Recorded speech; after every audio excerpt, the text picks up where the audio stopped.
That's a complete and utter bullshit goal. Or Phil Jones, he could go in there, couldn't he? Did Harold Webb have his United shirt? Hilarious.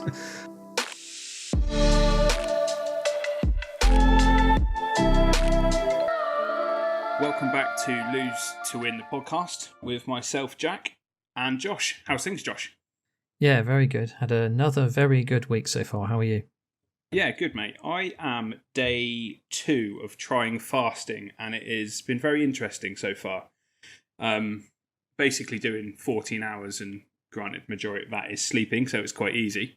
But where I played football late last night, obviously with you, I did have dinner, or a type of dinner when I came in last night, and that made today relatively difficult because I couldn't eat until about 2 o'clock in the afternoon.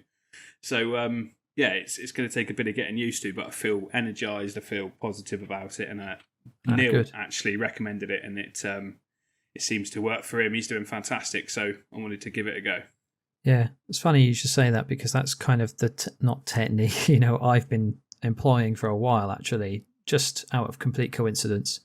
I never really tend to be very hungry in the mornings or at lunchtime.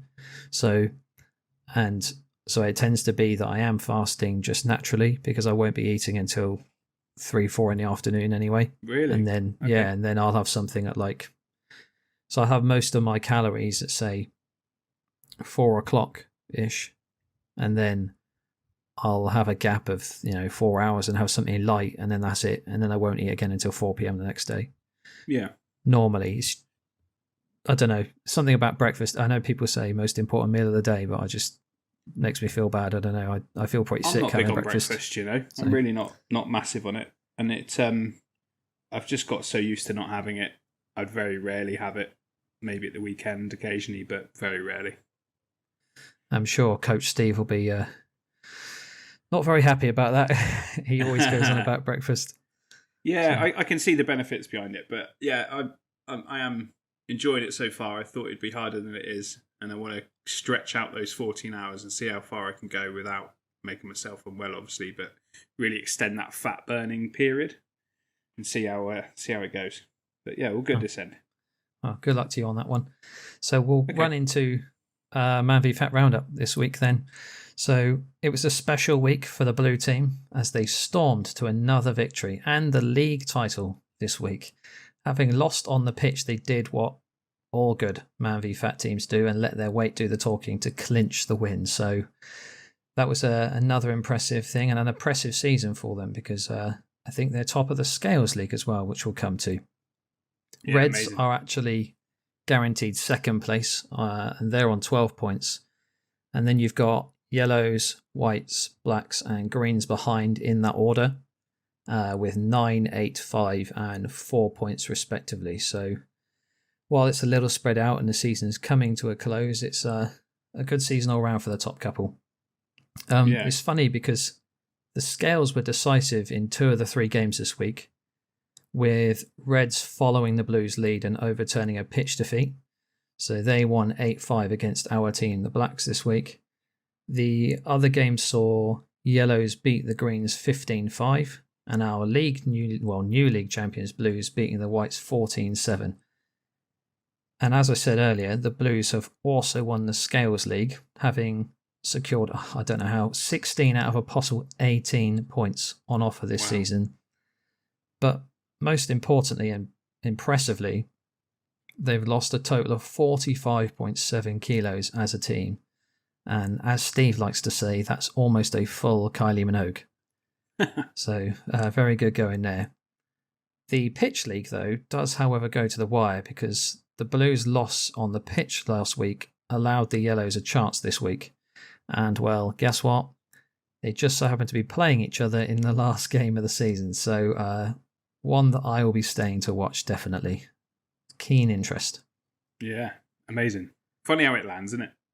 Yeah, well, I don't know if that was scripted somehow in Steve's mind on the schedule, but I'm sure he'll say somewhere otherwise. In the stars. To the milestones. So Nick earned his first milestone this week, losing 1.4 kilos and going through the 5% barrier. Dimmy joins the 10% club, but what's super impressive is that makes a 15.5 kilograms loss this season alone, which is incredible, absolutely Great phenomenal, work. amazing. I don't know what that is in old money, to be honest. I haven't worked it out, but it seems over 2 stone, isn't it? So it's 2 and a bit stone since in a season. So incredible work. There are 10 hat-trick heroes again this week. I'm sorry that I will not be naming all of them again. And amazingly, we still have 11 players in last man standing, meaning we're still 1 away from more awarded points to those who remain. We've got Rich, who leads the team of the week with 1.8 kilograms lost. Again, I don't know how he does it. Behind him are as follows, those. We have Ollie on 1.7, Sonny on 1.6, who was also in last week's team of the week, George on 1.5, Nick on 1.4, Adam on 1.4, and Mark on 1.2. So with only 1 more week of the league before we start the cup, there's 1 more trophy to win ahead of us for the season, and it's a perfect opportunity for everyone. But we've got to win it on the scales as well as the pitch, as proven by the Blues this season. That's what makes you successful, and, well, that's also what we're all here for, isn't it?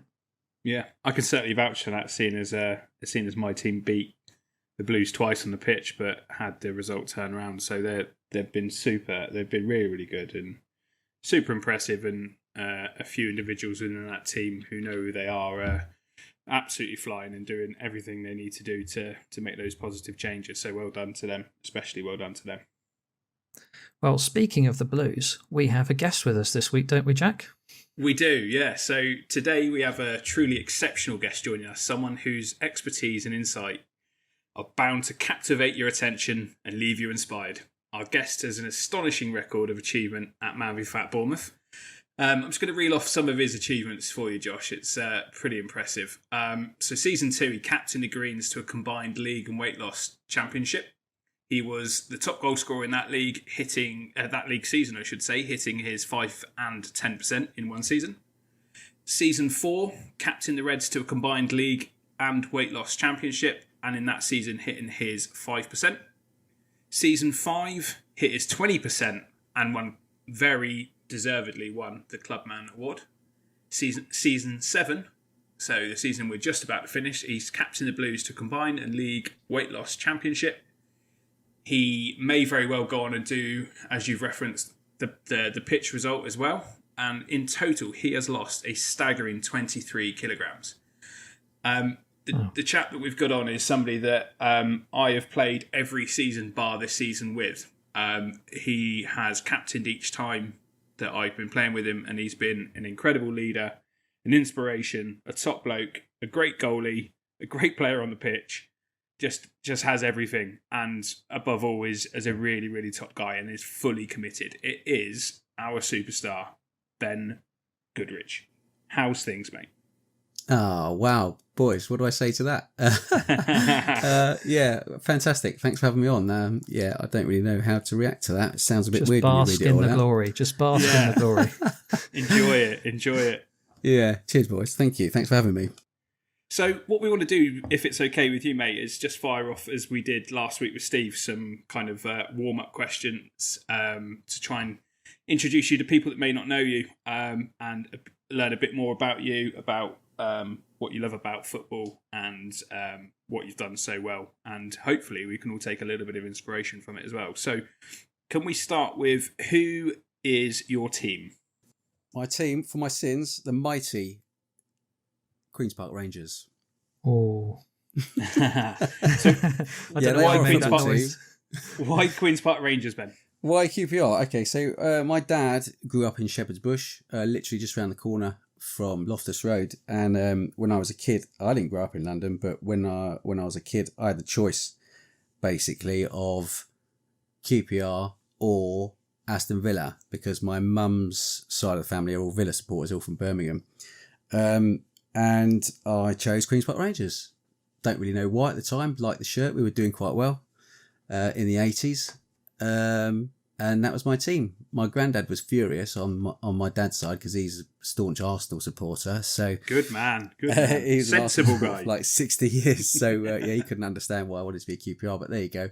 So I always choose Arsenal as my second team. If I have to follow a team in the Premier League, it's usually Arsenal. Oh God, you're going to gang up on me Josh. today, Mate, you're going to be outvoted this week, mate. Awesome. Okay, who is your current favourite player in the QPR squad? Well, we've had a bit of a torrid time. I don't know if you're aware of the Championship and what happens in the Championship, but we've not had the best start to the season. But we do have a real young talent coming through. You probably won't have even heard of him, but his name's Sinclair Armstrong. And he's heard of him. You have heard of him. Yeah, he's only, I think he's 18 or 19. He's been in the youth development team, and he's been sort of on the periphery for a season or two now. Young Irish lad. He's gone off actually on international duty this weekend for the Irish team. So with the senior Irish team, I believe so. It might be the youth team. Don't quote me on it. But he's gone off. He's one of our players that's gone off. Yeah, totally. And he just embodies what it's all about. He's so full of passion. He's so full of energy. And he's so fast. He's so strong. You will hear of him. He's going to be one of them players that he probably won't be with us for very long. That's usually what happens with us. We bring them to the fore. They have a good couple of seasons and then we sell them. That's what usually happens. It's a sad fact of our football club and the state it's in, with FFP hanging over us still. But you know, he's quality. So keep your eyes peeled for him. He'll be a big name at some point. I don't know if you two agree with me, but it makes such a difference with players that come through the youth development and they get the club and understand it. There's a few at Bournemouth, or there were, but Jaden Anthony's gone on loan to Leeds, obviously, and then you had Jordan Zamora. But that championship promotion season of last, you had a real core of youth development players, youth team players, maybe not complete Bournemouth lads, but they were brought in via that channel. And it makes such a difference as well. If you just look at the quality within the Arsenal squad. Sorry again, Josh, to bang on about Arsenal, but that's all right. That Hale End development centre for Arsenal is proving very, very good. And it makes such a difference. You have that connection with the player, you have that connection with the team more from that sense. I don't know if you both agree on that or if I'm just imagining it. Yeah, I definitely. do. Yeah, we've had quite a lot of young players come through, and as you know, like I said before, unfortunately we develop them and then sell them on. We've had a couple of half decent ones recently. Obviously, Barichi Eze is the one who's going to make us some big bucks moving forward. We've got a 20% sell-on clause for him, so if he does make a big money move from Palace, we'll benefit massively from that. But also, Sterling was with us, and Sterling moved on, and we got sell-on clauses from him through Liverpool and when he went to City. I don't think we got anything after when he went to Chelsea, but you know, that's part of our model, I suppose, is to find these sorts of young players. Because Eze was released from Arsenal and came to. I think he might be. Yeah, I think he was at Arsenal as a youth player, definitely. Yeah, and we picked him up, and he went from strength to strength. Had a couple of really good seasons for us. Yeah, and then obviously got his move to Palace, and I think he'll have another move. I hope he features for England this weekend because he deserves it. Yeah, he got a call up. He got a call up, and then got injured on that. I think it was the last game of the season. A couple of seasons ago, he got his first England call up, and then got injured and was out and couldn't go. So I think he deserves a shot. He's a great player. Well, I always thought it's quite important for, and this is no disrespect, but to the teams in the lower tiers, their youth development is hugely important because it's a way of revenue. It's a huge revenue builder, isn't it? In some level, if you're going to have teams like Arsenal poaching players from youth academies all the time and getting massive sell-on kind of amounts, not just the fee initially, but sell-on, it's a good way, isn't it, to make some money? It's a shame though, because then when this goes back to a conversation me and Jack had on the pod last week, I think, about City getting rid of Cole Palmer. It's like, well, if even teams like that aren't going to play them and just going to sell them back, then it's like, is any youth system really getting a huge benefit? You know? Yeah, definitely. And again, like you have just mentioned that Cole Palmer, and I've just thought about Balogun that's left Arsenal as well. 35 million that went straight as profit, which makes such a difference nowadays. As Ben's referenced, that FFP is live and kicking now, really, isn't it? It is doing what it's meant to be doing, but it also is hampering other teams. Lo and behold, coaches are having to coach players rather than just go and spend another 20 million on another player. I think that's one side of it, that coaches are now having to go back to relying on their foundations of actually being a coach rather than a scout, and going to just ditch the youth player and go and spend 50 million on somebody else. It's just a bit backwards, and it's doing the right thing, I think. Anyway, we could spend hours on that subject. Definitely. For sure. Yeah. One question I've got about QPR. The story behind... I recently heard the story of the reason why this stadium is called the Kian Prince Stadium. So he was a youth lad, wasn't he? 15-year-old who I think was stabbed. He was. He was stabbed, yeah. So amazingly, and I think something that resonates with my affiliation and love of AFC Bournemouth is the way that a community is built around the football club. And clearly they could go and get somebody to, especially a stadium in smack bang in the middle of London, go and get somebody to sponsor it and naming rights and get a bit of money from it. But to go that way with it, it was really impressive. And I think his dad was on, because I think he runs the charity. That's right. His dad was on Talk Sport, and it was a really touching, important message that he was sharing around knife crime and the problems around it. So he's what quite an more do you know about that? Well, he so it's not officially the Kian Prince anymore. It's gone back to Loftus Road, but for I think it was 3 seasons they gave the rights to the charity. And it was interesting when it happened, because there was a lot of people going, "Oh, why have they sold out?" A lot of people who don't know were going, "Oh, why have they changed the name? Oh, it's all sponsorship, blah blah blah," without knowing the story. And he was only 15. He was a really promising youth prospect coming through, and sadly he lost his life through a knife crime incident. And his dad, ever since then, has just fought the fight for it. And we are a massive community club. I don't know if you guys know West London very well, but QPR is massive in its direct community there, and they do a lot. They support local people and local charities loads. And when this came up, and obviously it affected the club directly through it being one of their players, but they embraced it, and they allowed the Kian Prince Foundation to the naming rights of the stadium to get it out there, get the story out there, and get the message across. And I think it's had a really positive impact. I hope it has anyway, because he's an amazing guy. I think it's an amazing thing to do as well as a club. But it's the right thing to do, but also something that I'm sure others wouldn't even have thought about doing. So that's awesome. Josh, have you ever been to Loftus Road? Well, actually, it's funny. I haven't been inside the stadium, but I've consistently passed it, just randomly. On the way to Westfield Shopping Centre, by any chance? No, but around that area. Okay, fair enough. Just parking in London where I could, basically. At times, so. The reason I ask, because I saw Bournemouth away there, and I've been to see Arsenal play there, and been in the away end as well. And from the away end, Ben might be able to correct me. There's 2 things. There was a guy with a sombrero and a horn. Yeah. And there was, if you're in the top tier, you can't see the goal beneath you. That's right.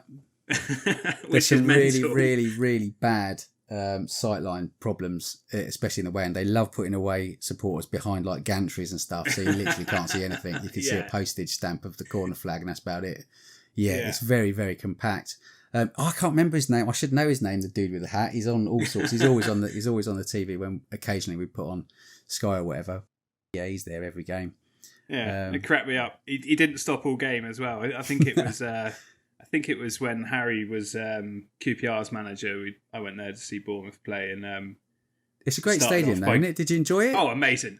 Yeah, I've been to Loftus Road as well, and it reminds me of Loftus Road. Sorry, not Loftus Road. Crystal Palace's. Where's Crystal Palace? Yeah. Selhurst Park. I can't remember. Sellers Park. Yeah, it reminds me of Sellers Park, and that tight atmosphere is similar. Oh, mate, you're on top of the game. It's brilliant. Yeah, Fratton Park is very similar again. Been there in the away end, and that was awesome as well. So yeah, I love those. As much as I love the buzz of a 60,000 seater stadium going mental, there's also something to be said about these old stadiums that need to be kept the way they are for teams like QPR, I think. I'm hoping Bournemouth do something or try to do something similar when they expand or get a new one. Just to try and keep it really close to the pitch and engulf it a little bit. It's really fill tough. in the corners and do what they need to do. The only reason it stayed like that is because they filled it to the maximum capacity they possibly can, because they can't build anymore. They can't go up, they can't go out. They're at the max.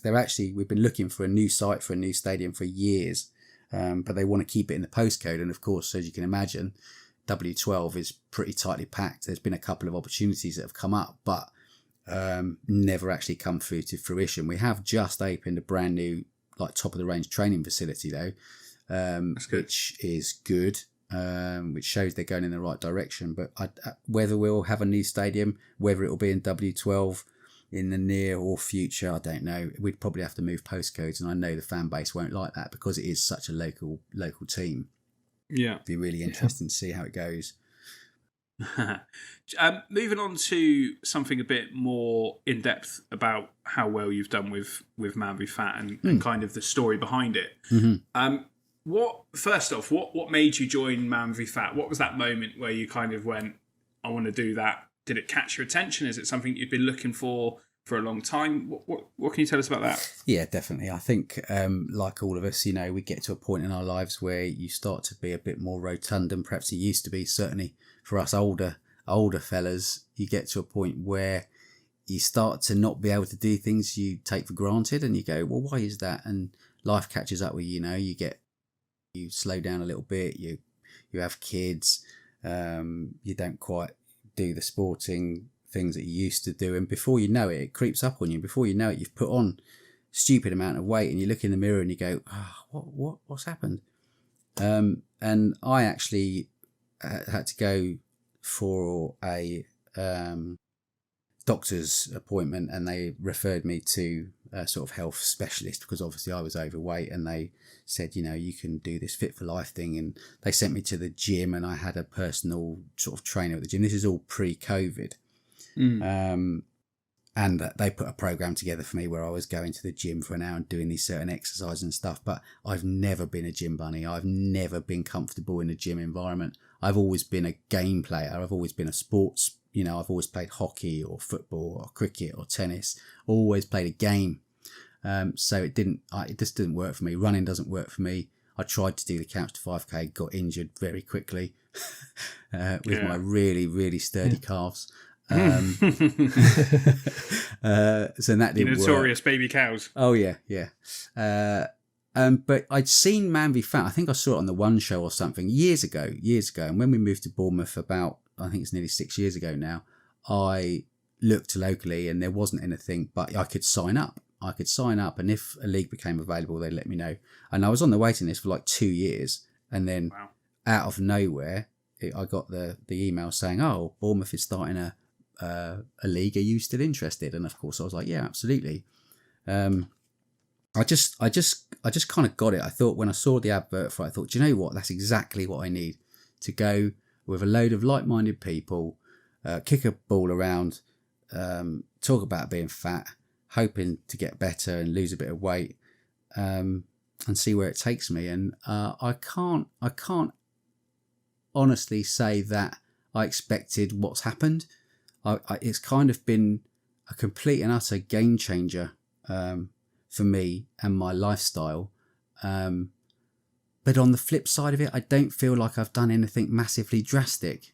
But real simple changes, like going to skimmed milk instead of semi-skimmed milk. Isn't that like white water? Yeah, kind of. But, you get used to it. Do you know what I mean? Why I skip breakfasts.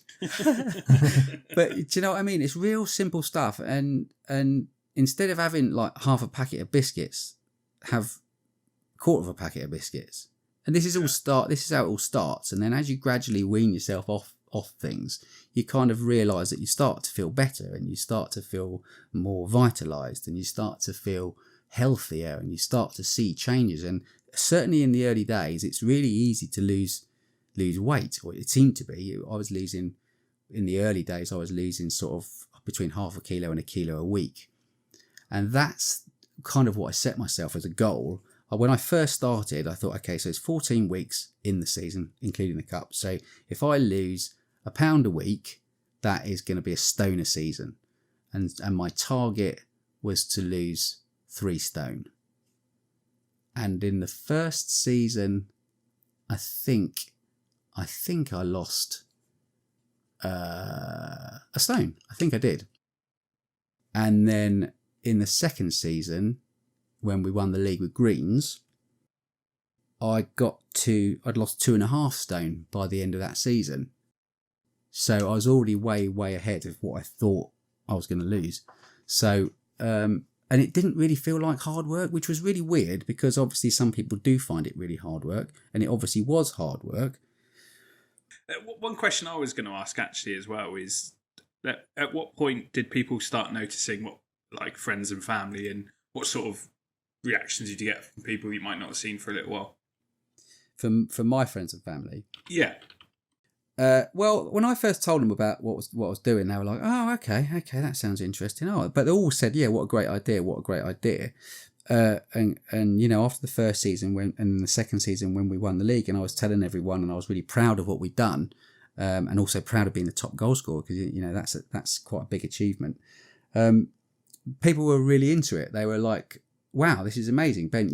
And people that I hadn't seen for a while were going, "Dude, you look so much better. You've lost loads of weight." And you don't realise it yourself, obviously, because you're on a day-to-day basis. You're looking in the mirror, and your direct family don't necessarily. But it's the people you haven't seen for a while kind of go, "Wow, you look completely different. You look so much better." And you kind of go, "Cool."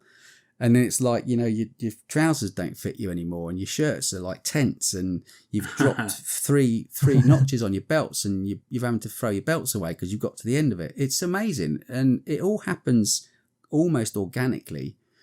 And the joy of it is doing it with a load of like-minded people like yourselves, because we're all in the same boat. Sorry, I was just going to say, I've always imagined that being in Man v Fat, is because it's a routine for me, is that I just love football. So if I'm just doing football but adding it to my normal routine and just cutting small things here and there, it will, as you say, happen so organically, because it's just time, isn't it? It's just the time of consistency that gets you down there, and these things happen slowly, and then in a year, 2 years time, you look back and go, "Wow, I didn't even realise that I was doing anything significant." Yeah, totally. So it's funny actually. Go on. I was going to move on to ask you actually. You've touched on your personal successes. Do you think as a team, like what do you think's made you quite successful from a team perspective then? Because you've got a ton of accolades as a team, especially from a captaincy perspective. Do you know what? I think it's about just being there for the team, being a voice, being that kind of motivation, and making the team feel important, and what they're doing is good for them. And just trying to get some kind of togetherness, and letting them all know that we're all on the same journey. We're all there to help each other. We're all there to support each other. Whenever we had a bad result on the pitch, don't worry about it. It doesn't matter. If you had a bad week on the scales, don't worry about it. We all fall off the wagon. We all have bad weeks. Just get back on the horse and go again. Think about the long term. Think about the journey. Don't think about instant success, because you're much more likely to be successful if you do it over a longer period of time. You're much more likely to keep the weight off as well. And I think, I don't know, Jack will probably be able to tell you better because we were together for 6 seasons. And I think we had a really good connection between both the Greens and the Reds. We had really close team bond, to the point where, we've made really good friends for life, probably. We all see each other socially. We go play golf with each other. We do all sorts of stuff. So I don't know, Jack, what do you think? Yeah, I think within the team, and Steve gave me a bit of a ribbon last week for blowing smoke up his arse, but I don't want to do it too much. But I think within the team, you need, almost like a family, you need somebody that is an ever-present, a rock, a glue, somebody that's there all the time and is supportive no matter what. Somebody that is easygoing but also fair at the same time. You tell it straight if somebody steps out of order. All those amazing things, and that's exactly what you did for each of the teams that I was in. Mm-hmm. And it was what was good for me is that that I was with you up until the beginning of this season. I've been with you the entire time, and we formed a relationship and a friendship from it, where I can be honest with you and you can be honest with me. And at times on the pitch, we'll go, "You're not fucking passed that to me then," or "I was in there. Why have you not passed?" And we both turn around and be like, "Oh fuck, sorry mate." And we both know that we're going to do it again straight away the next time. Yeah. But we formed a relationship just beyond that, beyond the football side of things, just a trust, a friendship. But I don't know much about what you've done in previous work life or whatever, but your ability to lead and support and be like that, much similar to Steve, I think, in terms of him mentioning about his youth work side of things. I think something that you have in abundance, whether you know you have it or whether you know how to use it, enhance it, or whether it's completely natural, you are very, very good at that. And that makes such a difference to a player. I don't know what you thought about when you first signed up. Both of you actually quite interested to know what you thought when you first signed up. The advantage that me and Ben got, Josh, is when we first signed up, we were waiting. And then we got told, here's a group of people, we're going to start. You're all in a group chat together, get to know each other. And I think I've mentioned before, Dan Lloyd stepped up and said, why don't we all go for a kickabout down Merrick? And we all got a chance to size each other up and go, oh, here we go. This is going to be harder than I thought. Or, oh, God, I think I should be okay. And I walked away from the first one going, oh, I don't think I'm going to fit in here. I think I'm fitter than I think I am and things like that. But that was, as blokes do, kind of myself telling myself that, when I was actually, the reality was I was miles away from, it's the age old, my head's writing checks my body can't cash. And thinking I was that much slimmer 16-year-old that was more than capable on a football pitch, and to somebody that now hurts themselves when they turn too quick. Do you know what I mean? I was absolutely terrified. I never went to one of those first sessions that Dan did. I don't think I either could get to one of them. But I remember turning up on that first night when, obviously we'd been chatting in the group and that, and we'd sort of said hello electronically. But that first night, I didn't know what to expect. There was no kind of information given or anything. It was just like you turn up, you weigh in, you go and play football. And I was like, oh bloody hell, I don't know what to expect. Is everyone going to be like massive? Or is everyone going to be really good? Whatever. And I remember turning up, and everyone does exactly the same thing.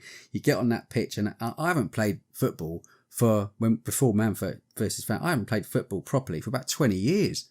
And I thought I was 14 again, and I was trying to run around like a maniac. And I remember, and I was going, what's going on? The ball's going that way, and I'm going the other way. And I was like 18 stone nearly, and I was like, what am I doing?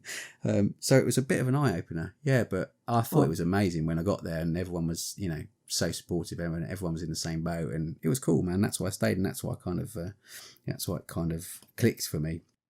Yeah. I was going to say, for me, I think it's probably easier because it was already established. Yeah. Everyone was already there, already doing the same thing. And it's funny, I knew Jet was the guy, I mentioned this before on the pod, but I was already playing football once a week anyway. And I had played football years and years ago for a while. And so it was kind of quite easy for me just to join into another group of people. I think I came along one Tuesday night when you needed players as a favour to Jet and yourselves. Did Steve and he nabbed me literally straight after the session, was like, oh, do you fancy playing more football? Join a league with us? I'd be like, yeah. Didn't tell me anything about the weight loss side of it until I got there on the Friday. But by the way. But it was but that was even better for me. I was just like, because this is what I want to do. I want to use it to lose some weight and get involved playing more football. And it was brilliant. Everyone was so welcoming, and you soon quickly realise that everyone's there for the same thing. And, it's different levels, and people are at different stages. And, we've got people who've been in maintenance for a few seasons, ever since I've started, 3 seasons or something. Yeah. And then people who've just started themselves. So. Yeah. And even now we see new people join, and Steve always says, just take it easy that first game. Don't try and do too much. Yeah. And it's the people you can spot them a mile off because they end up normally flat on their face, don't they? Yeah, like you yeah. said, you try running and you're like, Yeah. Jesus Christ, my body's having none of this. I'm running backwards here. And that's what I mean. Everybody does it. It's hilarious. Yeah. It's not like it's a unique thing. Everybody does it. They go. They automatically click back into being a teenager, herring down the wing, and then realise actually they can't do that anymore. Your legs don't work, or you've got so much weight, there's so much force behind you moving along that you just lay flat on your face. It's brilliant. I love it. So true. Right. That's a great insight into that, mate. Thank you so much for all that detail. And if you're okay, we'd like you to hang around and talk about some of the other bits and pieces we go through. Man. So we'll dive into the into a bit of a football roundup. I don't know if you want to lead into this, Josh. I think I've done enough talking for a little while. Well, I was just going to say we're going to highlight some of the things we want to talk about over the weekend rather than run through every game by game. I'm just trying to remember what the first game of the weekend was. I think it was West Ham beating Luton 2-1. Yeah, it was the Friday night, wasn't it? Yeah, West Ham seem to be doing okay to start the season, and at least we'll see where they go from here. And then I've just got, in no particular order, I've got Palace, where Palace beat Wolves 3-2. I think we caught the end of that, didn't we, Jack, when we were preparing on the Sunday? That was Sunday afternoon. Yeah. Fair play to Palace. I think they're sneakily chugging along, aren't they, really? And then we had Sheffield United drew 2-2 with Everton. I think that was an early game of the weekend. An interesting one, because I had it on a 2-2 draw myself. So, what did you think about Pickford's antics? I know I put on our Instagram what's going through his head. So, just to put some context behind it, I'm sure other people saw it, but it was last minute of the game. He does pull off an absolute worldie, but put it into perspective, it's against a team that everybody's got tipped to finish bottom or second from bottom. They shouldn't be losing to them. They shouldn't even be drawing with them, I don't think, with the squad that they've got. And he's doing his bloody Italian hands and giving it the big one while he's got the ball in his hands. And I'm thinking, I just struggle to like him. I don't have any anti-Everton in me and any anti-reason not to like him. I just struggle to get him and like him. I don't know what you two think. I mean, I didn't really think anything of it, really. I just thought, well, he's on the floor, he's going to waste some time, and Ian just, if he wants to be if that's what he wants to do, that's what he wants to do. It's a bit like the whole Emi Martinez at the World Cup, innit? It's just like, if he wants to be, if he wants to be like that, he can be like that. Keepers are another breed, aren't they? They are. I was just about to say that. Yeah, keepers are kind of their own kind of beasts, and I think you have to have that kind of mentality. You have to have it. It's almost arrogance, isn't it? You got some keepers who are really quiet. I think like your Nick Popes who are good but quiet, but then a lot of them they have to have that kind of bravado.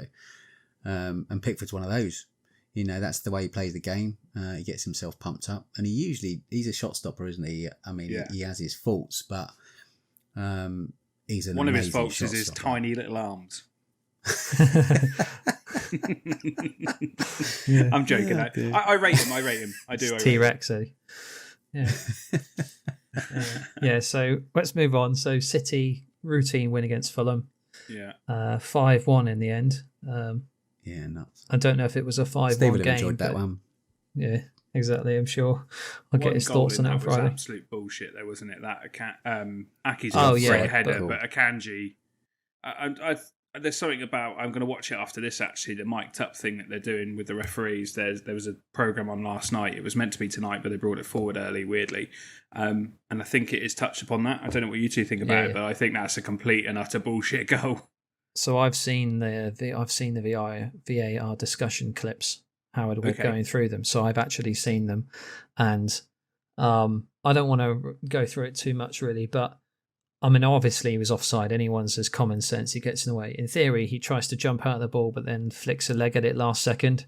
Yeah. But by that time, Leno's already diving. So that's I can see it. I see it's quite subjective. I mean, I just think he's in the line of the ball. He's offside position, regardless of whether he touches it. It should be offside. Yeah. Because even though in theory he's not interfering directly with the ball, he's interfering in play by just being there. He's done enough to put the keeper off. So, and Leno just hesitates a little bit, and that's what Howard Webb said. He just said, "Oh, it should have been ruled out." He hesitates, and that's what you should. It should have been But I encourage you to watch that. I just watched them on YouTube clips, but did Howard Webb have his United shirt on? Hilarious. But I think they actually, those clips do quite a good job of summarising what they were thinking, and actually you can kind of tell for most of them how they were thinking. Even the ones they got wrong, you're just like, well, I can see why they thought that, but it's still incorrect, Yeah. So that was another one. I'm sure there's more of those to come to, because they did the Havertz penalty, which I'm sure we'll come to. Forest beating Chelsea 1-0.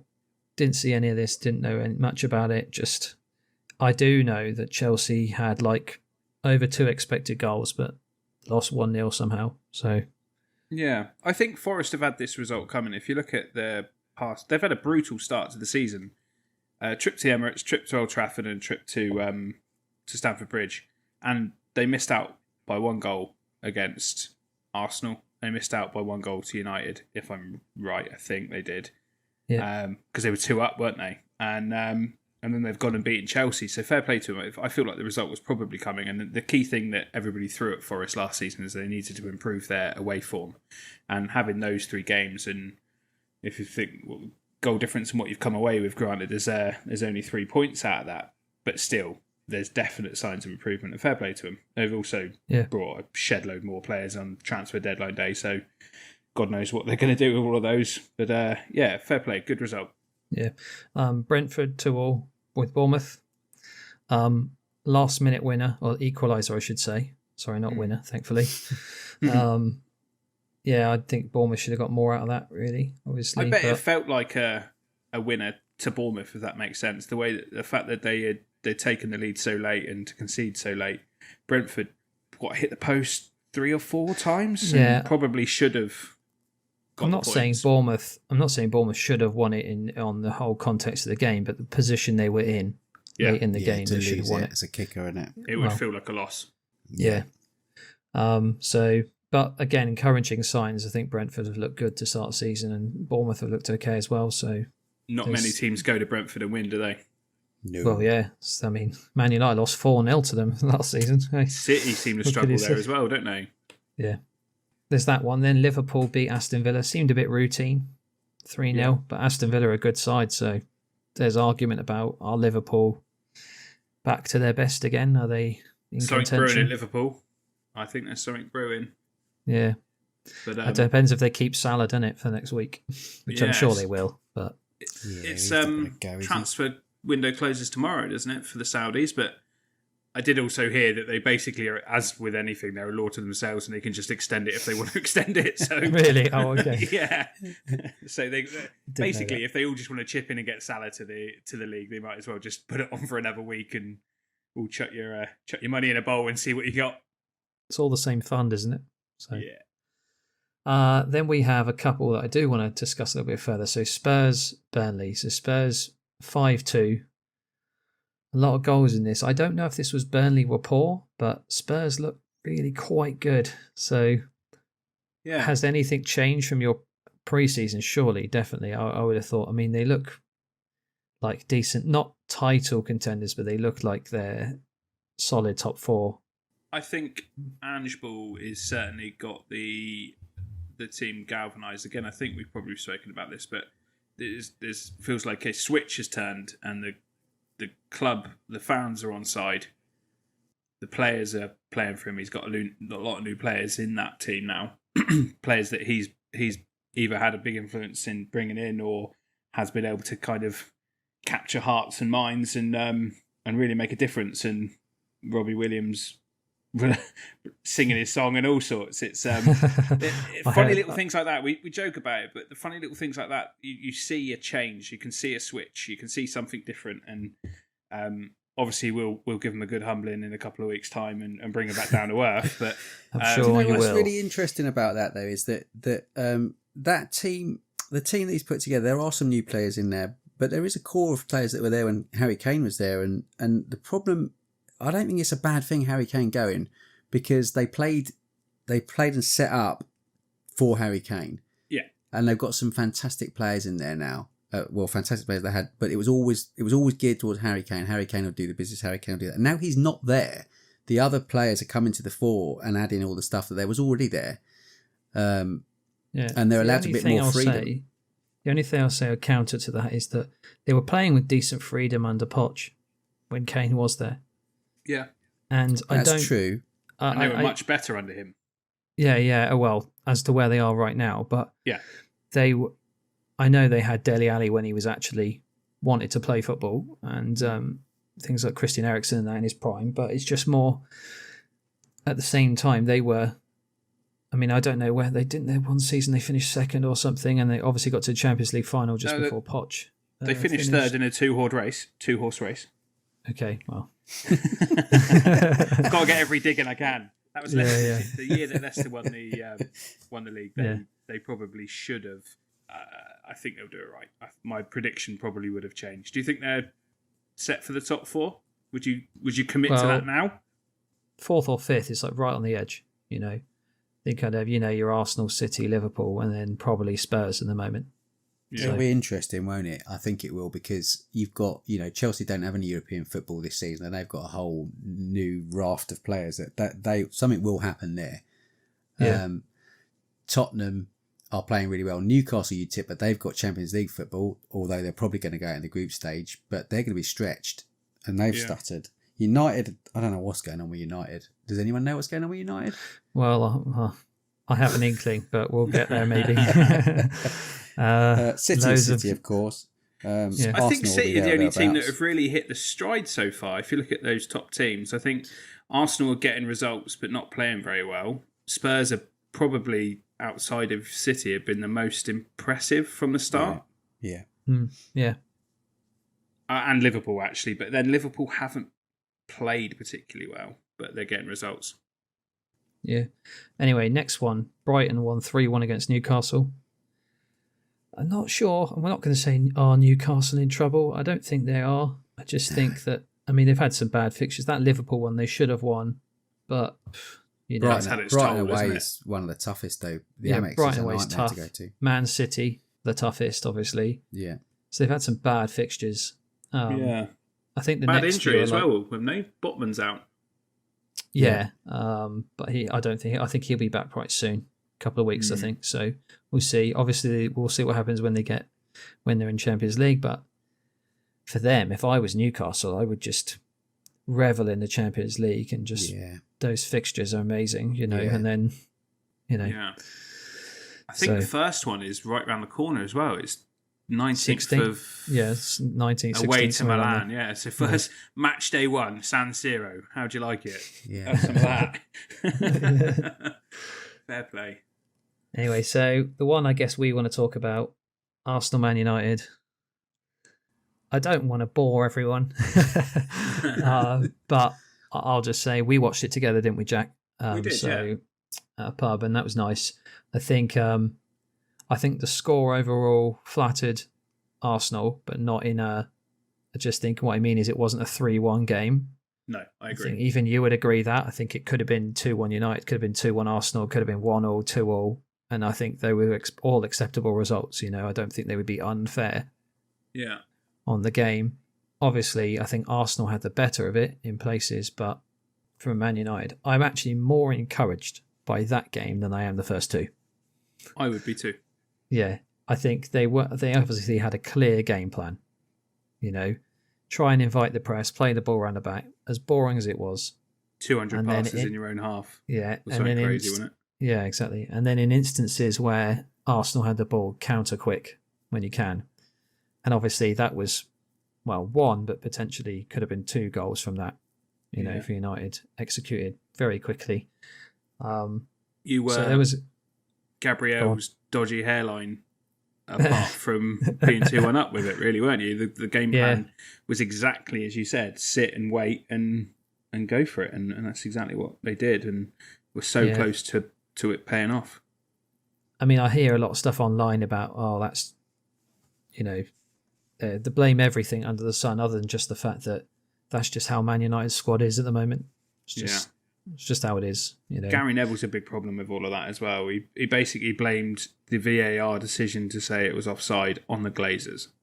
Like he needs to build a bridge, doesn't he? they're sticking around. He needs to, Yeah. and that doesn't help agendas, does it? It doesn't help fan groups. He's very influential, unfortunately. Yeah.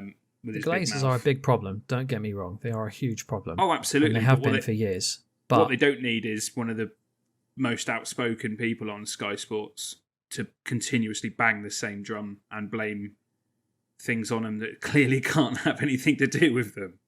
yeah. Anyway, so Hoyland looked good for 20 minutes. He did. Very good. He had a bit of a fight with Gabriel, didn't he? So What I liked about him is that he came on. Did you see Casemiro grab him by the scruff of the neck and kind of be like, yeah, it was you're in a fucking battle here. Stand up and be strong. And I love that from Casemiro, to be fair. I love that mentality with it. But I think Gabriel stood up to it. I think you've had your 10 pence on it now. I'm going to have my Arsenal saying. I think no, go. Yeah. I think Gabriel stood up to that challenge, and Hoyland definitely picked, from a Man United perspective, the right player to try and get at. Not that I thought that he was going to get much change out of him, more that he would get a reaction out of him. Saliba is the coolest of customers there is, isn't he? He just takes everything in his stride, and I think United probably got on to the fact that he wouldn't get much change out of Saliba, so he'd go for Gabriel. And must admit that was a bit of a sketchy moment on that potential tackle. The other side of it is I love Declan Rice. He is firmly in the hearts of all Arsenal fans already. I didn't expect anything less. I saw his Emirates debut. As I mentioned, I went to the Emirates Cup and I was a bit concerned. He looked a little off it, but I think that's because he spent a lot of the summer not training with anybody other than on his own while the transfer was getting sorted. This was Declan Rice's coming of age with the Arsenal fans. I think he was brilliant start to finish, and the goal was just the cherry on top. I know it was a deflection, and I know he controlled it with his face, but having that sort of impact, yeah, absolutely. And then the crowning jewel was Gabriel Jesus coming on and scoring a really good counter-attacking goal. And my biggest criticism is that he doesn't score enough of goals like that. And he was. I think he will, though. I think he will now he's back. Yeah, he looks. It's good to see him come back. Yeah, he looks fit. He looks strong. He looks more robust than he's ever been before. And he just, it must have been an absolute dream seeing Johnny Evans be on the pitch. I bet he was rubbing his hands together, breaking him back in a big game. And I think he skinned him within the first 30 seconds. And Johnny Evans knew what was going on, didn't he? Really, I think that was a baptism of fire, to say the least. But overall, absolutely buzzing with the result. I don't think we've played overly well in any of the games yet, and I think the best is yet to come. Hopefully City are doing the reverse. They've started really well and they end up shitting the bed and give somebody else a chance. I don't think it's going to happen. But they usually have a little wobble somewhere hope along the line, don't they? Yeah, they always maybe have when the Champions League starts. We'll see. Well, yeah, maybe. One can hope. Yeah. Anyway, that's it for the weekend's watch. Do we want to discuss England quickly? The international selection is out, and obviously names come up: Maguire and Henderson and Phillips, and all these things getting the media's attention straight away. I love how the media just know, so they just go Maguire in England squad as a headline and forget about all the others. Just more importantly, Josh, did you know Ben recorded a World Cup song? I did. No, I did. Still available on iTunes. We'll, if you send it over to me, Ben, I'll share the link. We won't spend too much time on it now, but I'll share the link on our Instagram. Yeah, and man. we'll try and get you a few more sales, get those residuals coming in. I don't get any money from it. I don't get any money from it. None. I did it for fun. He told me this over a pint after a round of golf, didn't you? Do you remember it early? Yeah. Yeah. Anyway, 99p, you still get it. Sorry to sidetrack. no, I just wanted to get your opinion on the selection. I don't suppose there's much to say on it really, other than just it's probably what you expected. Yeah. I guess Safegate rather than Southgate, isn't he? Yeah, maybe. I mean, I would like to have seen a few different names in there, maybe. Yeah. But I think it's important to remember, though, that Southgate's been building to this team around the same players for years now. And I feel he gets a lot of bad stick for picking players that are not playing regularly, but they're still top-class players. And he has a certain way that he plays these players within his system, and he's been building on that. So I don't have a problem with him picking these players, because ultimately they're good players and they play well together as a team. Okay, they didn't quite achieve what they perhaps should have done at the last World Cup. I'll put that down to a little bit of bad luck, to be fair. But these players, they play like a club team. The way he sets them up, the way they're all used to playing with each other, and that is the best way to get consistency. You're going to get jip because it's the national team, it's England, of course. It's all a problem if you're not playing your best or your informed players. But I would argue it's much better to play a team of players who are used to playing with each other in certain ways than playing a team full of individuals who've never played with each other. I agree. Yeah, no, I completely agree. And I'm not one of these people who's that hard on the selection. I'll be honest, I look at it a bit like you in that I look at England as another club team with a completely different manager. Yeah. And if your club had a new manager come in and you've got your squad, what do we always say? We always say, give the manager time. He's going to pick different players. He's going to evaluate based on the system he wants, etc. And that's just the case with Gareth Southgate. It's just that the problem is he has been there a little while now, and also that the limelight's on the players when they're at their other clubs or their actual clubs rather than England. So when he turns around and picks Maguire, even though he's not playing football, there's always going to be questions. I'm not too appalled by that at all, because I completely understand that Gareth Southgate sees him as an integral part of the system he wants to play and the success of England so far. So my problem would be is if he starts picking, if for one, Maguire's in the squad, I should say. But if he starts picking Maguire over players like Tomori or Colwell that clearly deserve their chance, their position, playing regular football for their teams, doing well for their teams, that's very quickly where it becomes a problem. The other one is, if you think of that midfield three that he's likely to play, it'll be Bellingham, Rice and somebody else. Now, if Henderson gets in that, or if... No way. Yeah. Exactly. No, I don't think he will. If Henderson gets in that, if Calvin Phillips gets in that, that's where I've got a problem. It should be with who's available this time round, I think, with the Maddison injuries. Or Foden. Madison or Foden, yeah, exactly. Yeah. My preference would be Foden. Yeah. But Maddison isn't far off that at the moment. If anything, he's probably in better form than Foden at the moment and thriving at his new team. But my fear is when we see that team come out, is it Friday night they're playing? We see Calvin Phillips in there. And those decisions are what really start to grind gears. I understand. I think what I would say is, and I think this has always been the case with his selections, you can see this. He has, 10 or 11 players that are guaranteed in the squad every single time without fail. Yeah. And people would argue Maguire's part of that. Then you have, 7 or 8 or so that are kind of have been in the squad, maybe coming back. They're injured or not injured. They're kind of there most of the time, but not always a given, depending on what happens. And then you've got 4 or 5 that are either new or that he's giving a trial to generally, or for various other reasons that they're people talk about the whole form players, so he'll pick 4 or 5 form players, 12, maybe 15 up to even, as I'm saying, like stick-ons, and then the rest are in the middle. And that's been pretty consistent ever since his first squad. I must admit, I look at it, and I was looking at it earlier when I was trying to do like the 11 that I expect to go or start in the Euros if it starts tomorrow, and we really don't have a great deal of depth and quality within that centre back, and hopefully a good season for the players like Gahey, Tomori and Cahill will make a difference. But right now, I'm not entirely convinced we are that well adapted in that position. So who would you have your starting 11 then, if it was today? Okay, so I'd start with Ramsdale. Yeah, well, obviously. Luke Shaw at left back, Stones and Colwell, and then Walker at right back. Midfield 3. I think the rest of the team picks itself. Bellingham, Foden, Rice. in midfield, and then Rashford on the left, Kane in the middle, and Saka on the right. Yeah. I mean, I'm pretty much exactly the same. I still think I'd have Pickford in instead of Ramsdale.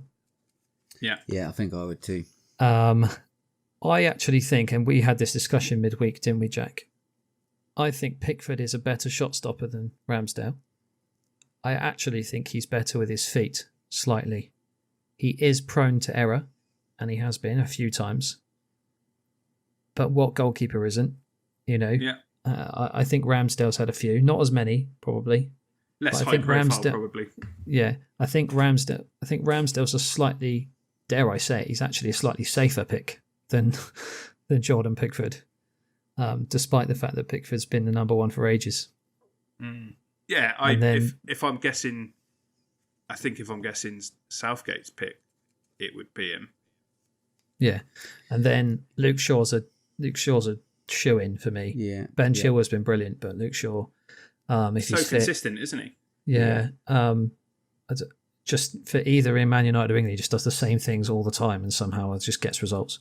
Yeah. And you've got Stones is definitely there. I'm not sure about the other person. Partnering him is difficult.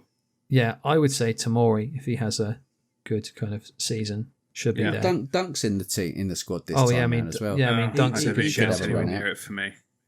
Well, he's not terrible.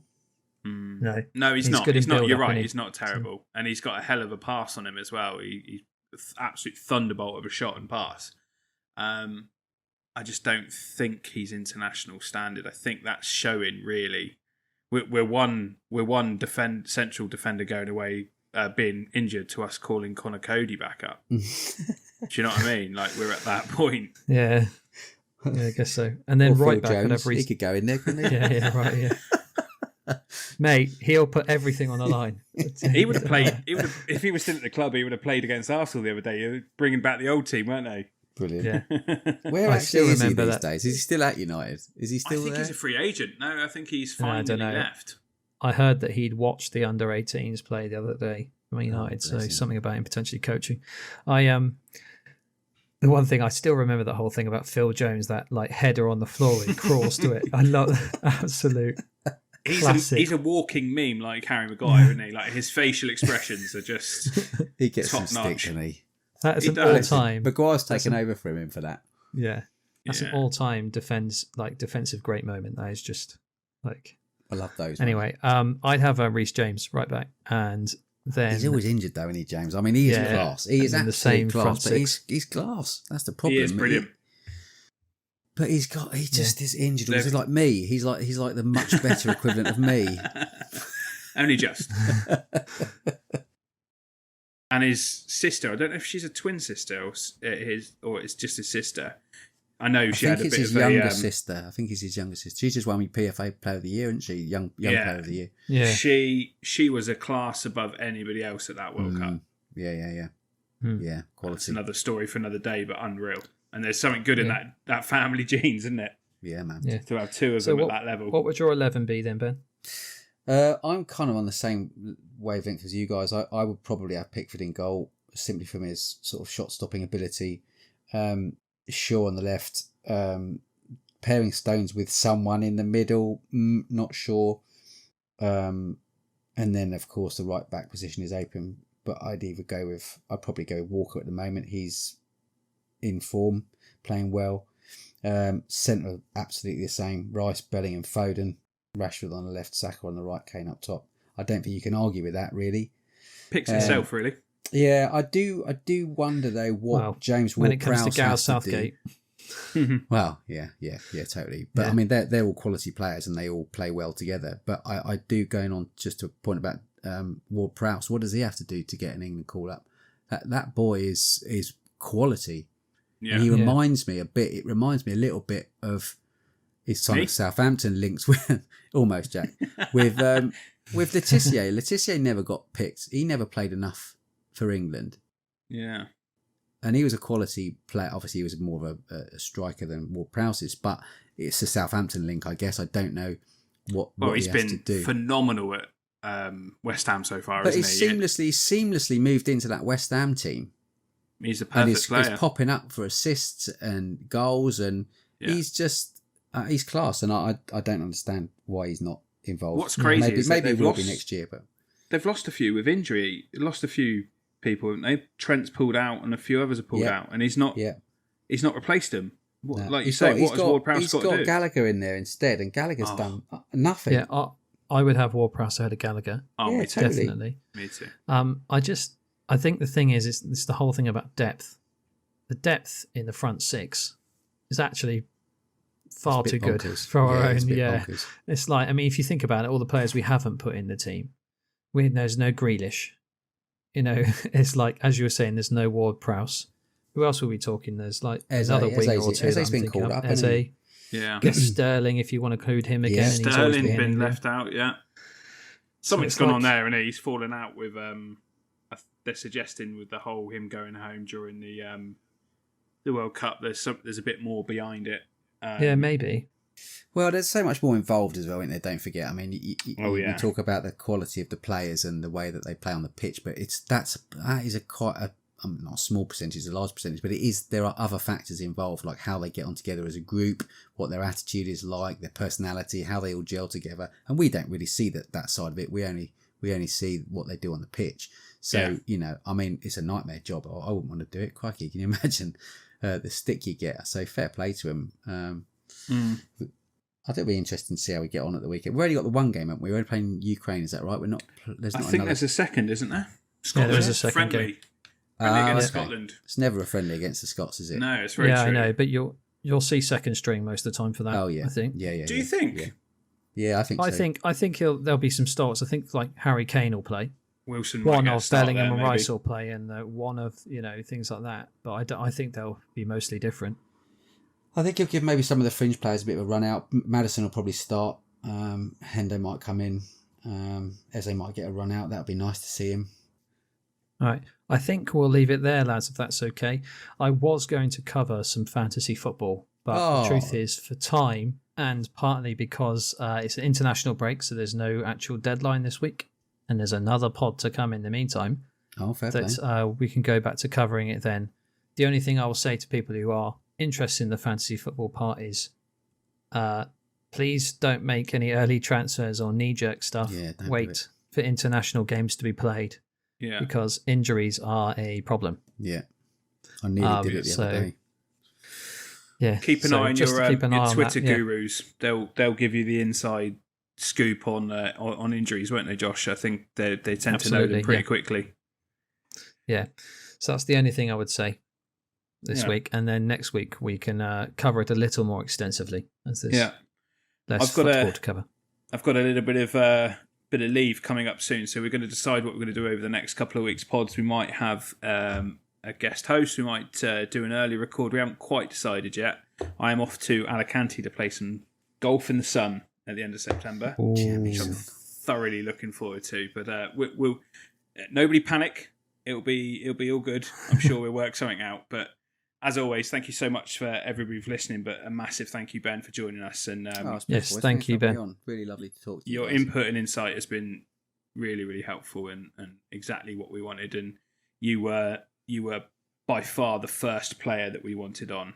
And we secured your services. So thank you so much. Man, you're lucky. I'm so busy. My social calendar is so full. No, honestly, guys, thanks so much, and I love what you're doing. Keep it going. It's great. Really appreciate it. Thanks, guys. Thank you, everybody, for listening, and we'll see you next time. Thank you very much.